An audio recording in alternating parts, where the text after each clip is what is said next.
В районном доме культуры открылась передвижная выставка Национального музея республики, посвященная празднованию столетия Татарской АССР. Посетители этой выставки могут узнать большую информацию о развитии Татарстана, о людях и о важнейших событиях республики. Здесь представлены исторические документы, фотографии общественных деятелей Республики Татарстан, первые государственные символы и история Татарстана.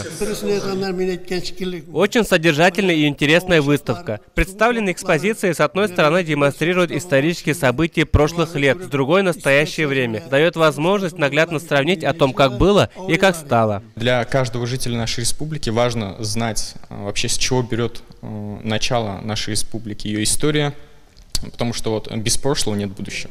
Выставка, посвященная истории родного края, будет работать с 4 по 18 февраля. Вход бесплатный. Руслан Мубаракшин, Динара Хабибуллина, Марат Сабирзянов, Азат Нигматуллин. Новости Татарстана.